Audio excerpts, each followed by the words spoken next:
close your eyes for a moment.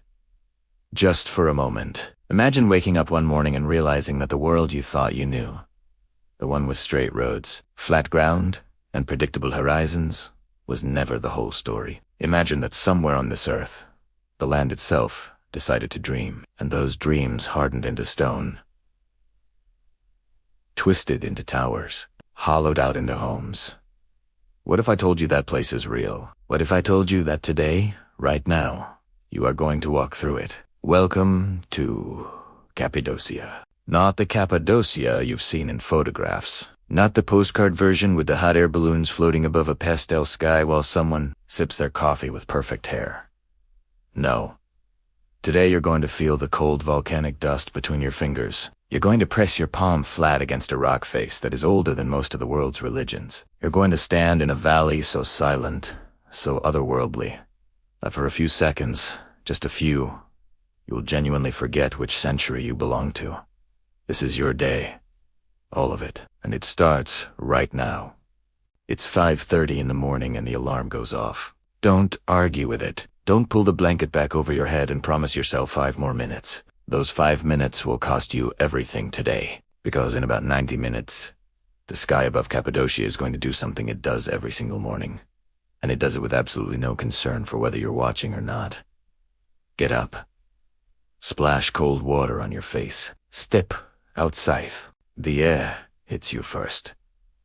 It's sharp and dry and carries something inside it that you can't quite name, a kind of mineral clarity, like the land itself is exhaling. The streets of Göreme are empty at this hour. Your footsteps echo off the stone walls, and the sound wraps around you like a ribbon. Walk slowly. There's no rush. But walk. Make your way toward the edge of the town, toward the elevated ground where the fairy chimneys rise in clusters against the still dark sky. You'll see them as silhouettes first. These impossibly tall, impossibly narrow formations of volcanic tuff, each one capped with a darker cone of harder rock, like giants wearing pointed hats. They look like they were placed here by a civilization that understood something about beauty that we've since forgotten. Find a flat rock or a low wall and sit down. Don't take your phone out. Yet, just sit. The horizon begins to lighten slowly, almost reluctantly, as if the night sky is being peeled back from the edge of the earth with great care.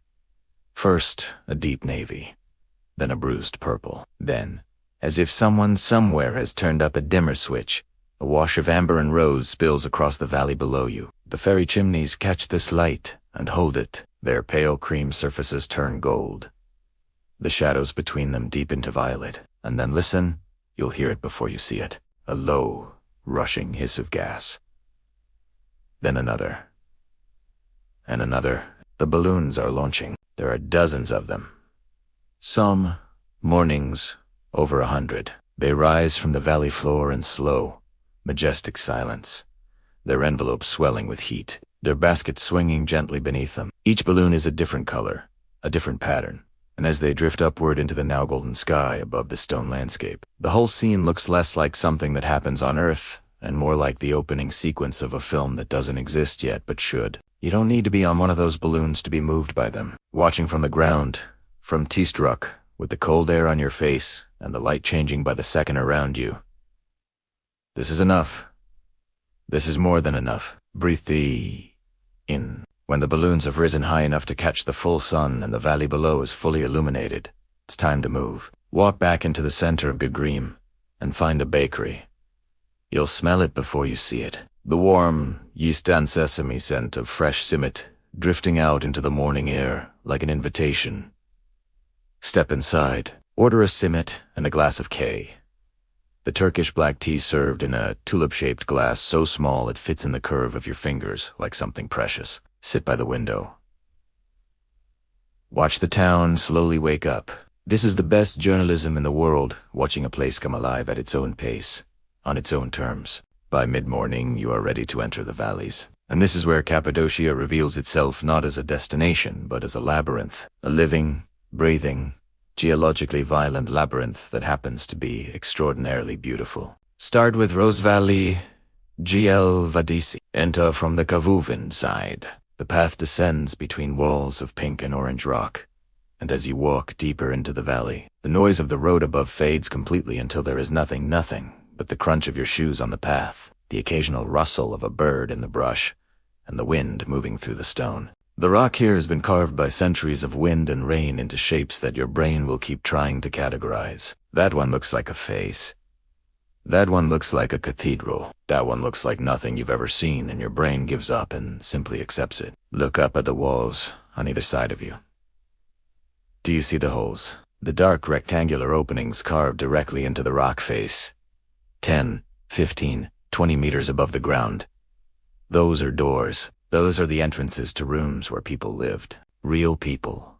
With families and fires and fears and prayers. Early Christians carved these dwellings into the rock in the 4th and 5th centuries to hide from persecution. They didn't just carve rooms. They carved entire cities. Entire underground civilizations. You are walking through the remains of a world that chose stone as its architecture and silence as its survival strategy. Find one of the painted cave churches along the route. There are several marked along the valley trail. Step inside. Let your eyes adjust to the dim interior. And when they do, you'll see it frescoes. Painted directly onto the curved rock walls. For that time their colors still speak to the Byzantine blue, the terracotta red. The careful gold lines of halos around figures that have been watching over this silence for over 1,000 years. Run your gaze along the ceiling. Don't touch. But look. Really look. Someone lay on their back in this cave, in this darkness, lit by a small oil lamp, and painted these figures with a brush made of animal hair, driven by a faith so absolute that they carved their entire world out of a mountain to protect it. What do you believe in that strongly? Come back out. Into the light. Blink.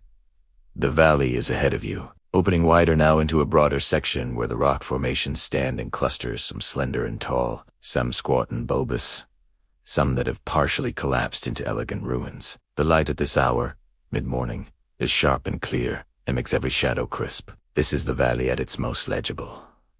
Walk slowly through it.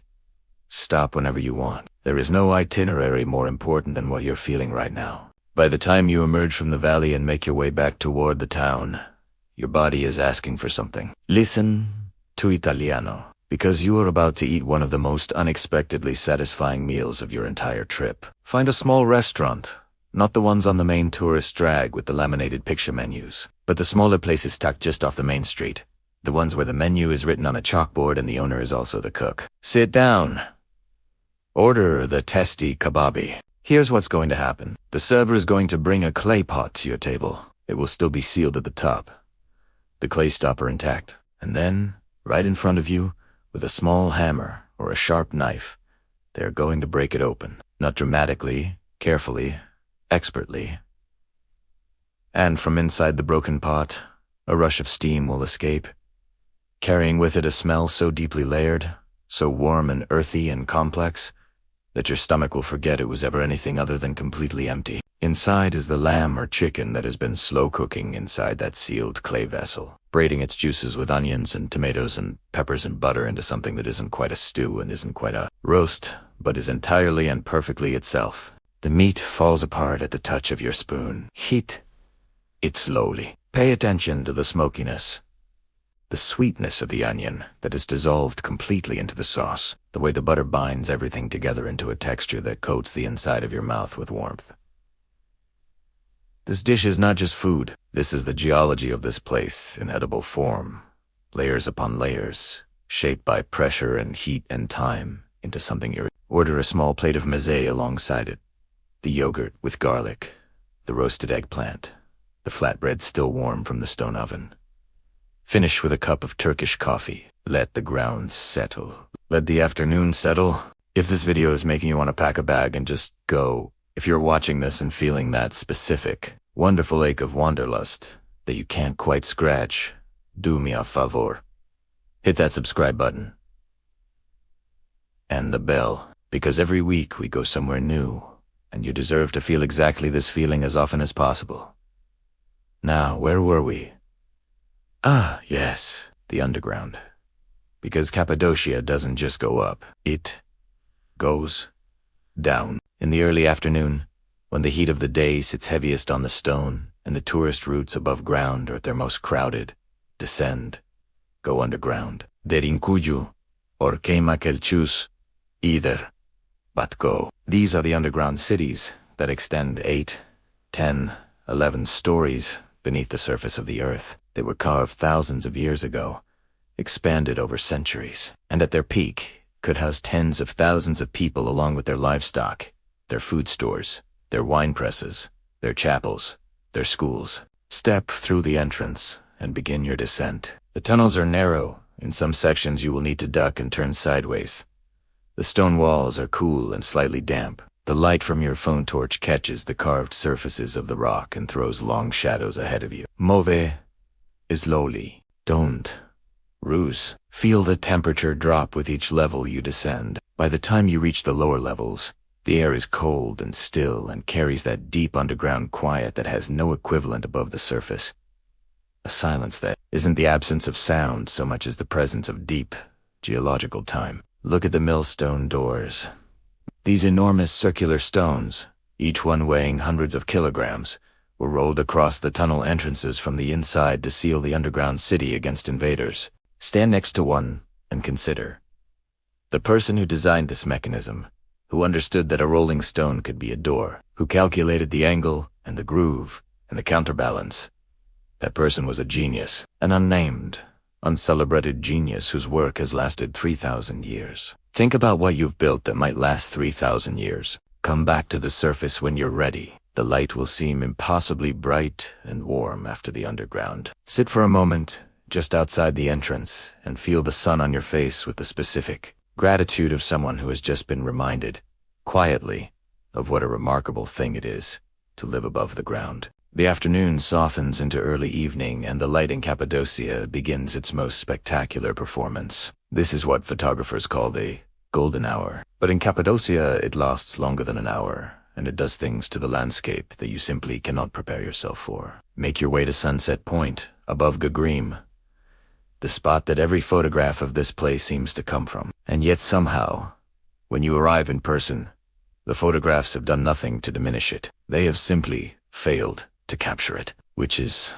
almost a relief. The sun is dropping toward the horizon and the light is coming in at an almost horizontal angle now, raking across the surface of the rock formations and pulling every texture, every undulation, every carved edge into sharp relief. The fairy chimneys glow, not metaphorically, literally glow. Their pale stone surfaces burning amber and gold and deep copper as if lit from within. The valleys below you are filling with shadow, a deep blue-purple shadow that spreads from east to west like a slow tide. And above this shadow, the lit tops of the chimneys seem to float, disconnected from the ground, suspended in the golden air. Other people are here too. Locals, travelers from every corner of the world. And there is this collective silence that falls over the crowd as the sun reaches the final degrees of its descent. Nobody is talking. Everybody's watching. Phones are raised, but then lowered again because everyone arrives at the same realization at the same moment. This can't be captured. This can only be experienced. The last light fades. The sky above you transitions from gold to orange to a deep rose, and then, rapidly, to the violet and indigo of a Cappadocian night. The first stars appear, and here, away from the light pollution of a major city. They are not the handful of stars you might be used to seeing, but an uncountable scatter of light across the full dome of the sky. The Milky Way, a soft brushstroke across the center of it. The temperature drops noticeably. Put on your jacket. The stone around you is still releasing the warmth it absorbed during the day, and you can feel it coming off the rock walls as you walk back down toward town. This slow, generous exhale of stored heat. The evening in Göreme belongs to the cave restaurants, the candlelit courtyards, the warm interiors carved into the rock itself. Find a table in one of the cave mahane, the traditional taverns, where the walls are the living rock and the ceiling curves above you like a held breath. Order a glass of local Cappadocian wine. The volcanic soil here produces grapes with an intensity and a minerality that you won't find anywhere else. Hold the glass up in the candlelight and look at the color of it. Deep ruby, slightly translucent, catching the flame. Taste it, slowly. The evening will offer you music if you let it, the long-necked. Baglama, if you find the right place. Its strings ringing out in the simple, clear, modal scales of Anatolian folk music, filling the stone room with a sound that has been filling stone rooms in this region for centuries. Let it happen to you. Don't analyze it. Don't record it. Just let the sound move through the space and let the space move it around you. Later, much later, when the town has quieted and the last of the other travelers have retreated to their cave hotels and the streets are empty again, go for one final walk, this time under the stars. The fairy chimneys at night are different creatures entirely, dark shapes against the star-filled sky. Their edges soft and their silhouettes strange and magnificent. Stand among them and look up. Today you walked through valleys carved by time. You ate food cooked in sealed clay. You descended into a city built underground by people who chose the earth itself as their fortress. You watched the sun paint stone into gold. You drank wine made from soil that has been volcanic for millions of years. Cappadocia doesn't ask you to like it. It doesn't perform for you. It simply exists in this impossible, ancient, otherworldly way. And it trusts that if you come, if you pay attention, if you slow down long enough to really see it, it will change something in you. Something small, maybe. Something you won't be able to name until weeks from now, when you're back in your regular life, in a city with straight roads and flat ground and predictable horizons, and you feel it suddenly. A kind of homesickness for a place you visited for only one day. That is Cappadocia's last gift to you, the one it saves for after you've left. Now, tell me, where do we go next?